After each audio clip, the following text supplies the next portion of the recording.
अस्सलाम वालेकुम नाज़रीन, कैसे हैं। एक और वीडियो के साथ आज आपका मेज़बान मोहम्मद हनीफ़ आपकी खिदमत में हाज़िर है।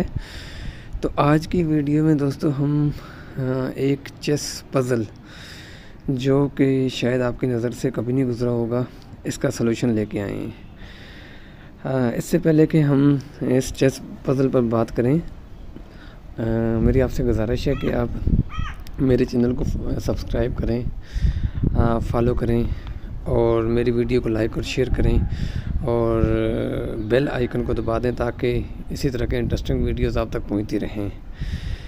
तो यहाँ पे हम देखते हैं कि ये एक पज़ल है।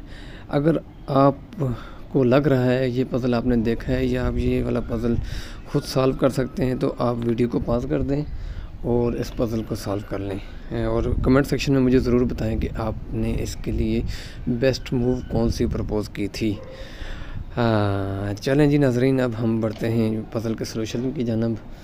तो जब हम सबसे पहले बोर्ड का जायज़ा लेते हैं कि वाइट और ब्लैक के पास क्या क्या मटेरियल मौजूद है और पोजीशंस क्या हैं। बोर्ड का जायज़ा लेने के बाद तो पता चला कि मटेरियल आलमोस्ट बराबर ही है। 2 रूक ब्लैक के पास भी हैं और 2 रूक वाइट के पास भी हैं। दोनों की क्वीन मौजूद है और एक के पास नाइट मौजूद है और दूसरे के पास बिशप मौजूद है। आलमोस्ट ये पोजीशन नंबर्स के लिहाज से दोनों की सेम है। हाँ, ब्लैक की पोजीशंस कुछ वल्नरेबल ज़रूर हैं कि जिसका आप फ़ायदा उठा सकते हैं। यहाँ पे अगर हम वाइट को देखें तो वाइट 2 स्क्वेयर्स पे चेक दे सकता है क्वीन से ब्लैक किंग को।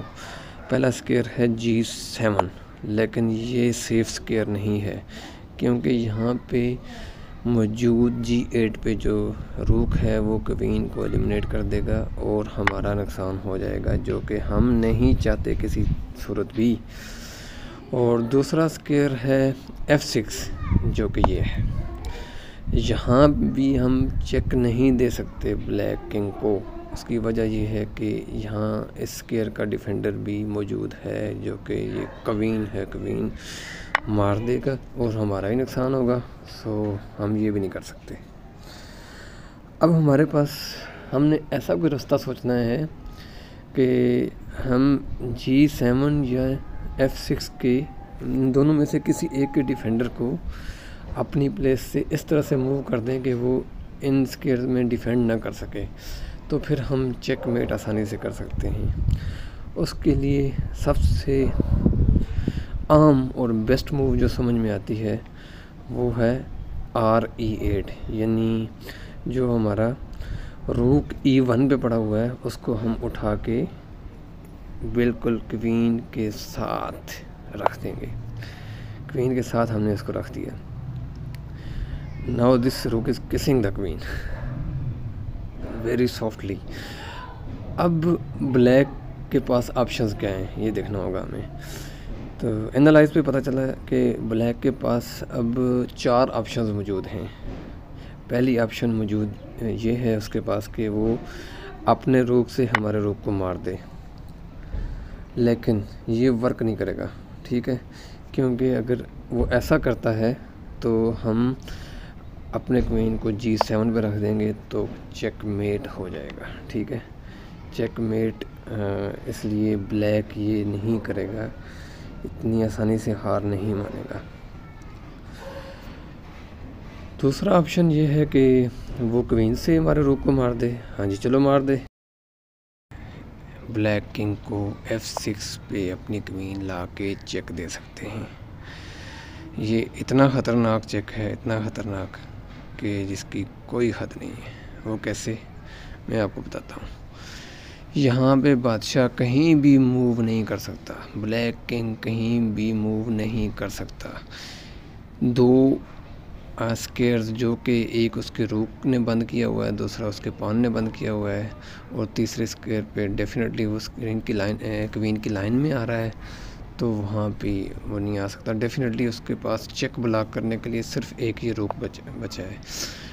अब वो चेक ब्लॉक करेगा अगली ही मूव में हम इसके रूक को मार के चेकमेट कर देंगे।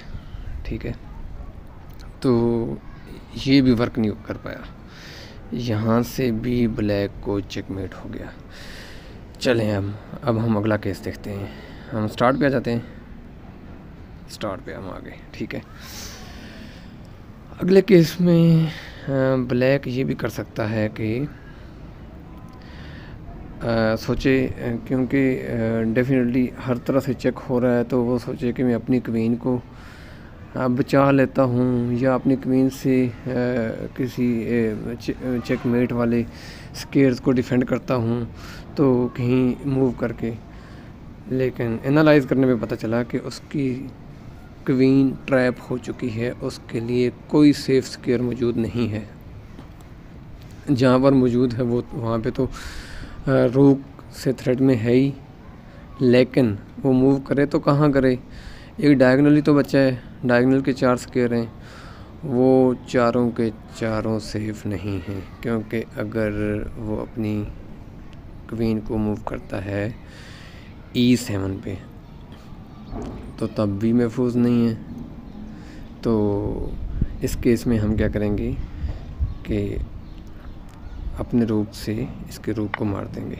ठीक है, तो बादशाह किंग चूँकि उसको चेक है तो डेफिनेटली उसको फोर्सली मारना पड़ेगा रूक, और यूँ ही वो रूक मारेगा तो अगली चाल में हम उसको चेकमेट कर देंगे। ठीक है, this is not working.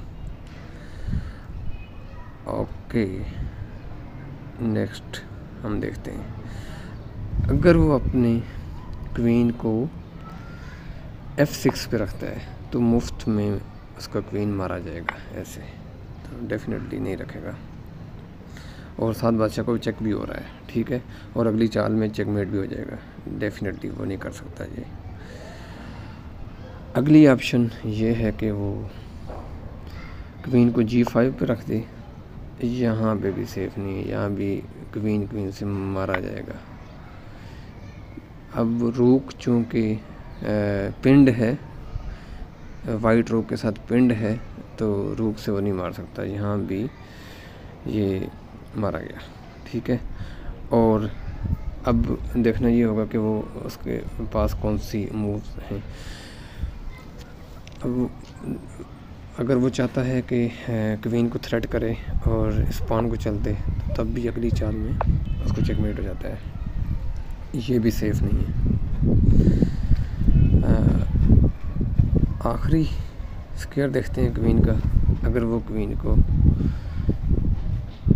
H4 पे रखता है तो यहाँ भी मुफ्त में मारा जाएगा, मारा भी जा सकता है, अदरवाइज़ प्रेफरेंस मारना नहीं है, एलिमिनेट नहीं करना। प्रेफरेंस ये है कि ब्लैक को चेक किया जाए। तो इस केस में भी यही होगा कि हम रूक से उसके रूक को मारेंगे और फोर्सली बादशाह हमारे रूक को मारेगा और अगली चाल में हम चेकमेट कर देंगे। ठीक है, तो इसने भी वर्क नहीं किया। आखिरी केस जो हमारे पास बचा है, देखने में आ रहा है, उसमें ये है कि वो कोई भी चाल चल दे, कोई भी चाल चले, whatever I want to do, सवाए एक्सेप्ट क्वीन के अलावा वो कोई भी चाल चल दे, तो फिर देखते हैं क्या होता है। फ़र्ज़ किया उसमें वो अपने रूक को चला सकता है, कोई भी चाल चले, वाइट को फ़र्क नहीं पड़ता। फ़र्ज़ किया उसने यहाँ पे इस पॉन को आगे कर दिया, तो इस केस में हम क्या करेंगे, वही सेम हम इसके रूक को मारेंगे। और अब 2 केस अराइज होते हैं। पहला केस ये है कि चेक बचाने के लिए ब्लैक हमारे रूक को किंग से मारे, और दूसरा ये है कि क्वीन से मारे। दोनों केसेस में देख लेते हैं कि वो क्या होता है। अगर वो किंग से मारता है तो अगली ही चाल में उसको दोबारा चेकमेट हो जाता है। चलें अब देखते हैं अगर वो क्वीन से मारता है तो क्या होता है। क्वीन से फ़र्ज़ किया उसने मार दिया, लो जी मार दिया। अब हम F6 पे दोबारा चेक देंगे, दोबारा वही सिचुएशन आ गई है कि ब्लैक किंग के पास कोई मूव नहीं है सिवाय क्वीन से चेक ब्लॉक करने के। तो वो क्वीन से चेक ब्लॉक करेगा, अगली मूव में दोबारा चेकमेट हो जाएगा उसको। तो नाजरीन, ये एक पज़ल था बहुत ही इंटरेस्टिंग, तो मैंने सोचा आप नाजरीन के साथ शेयर कर दूं।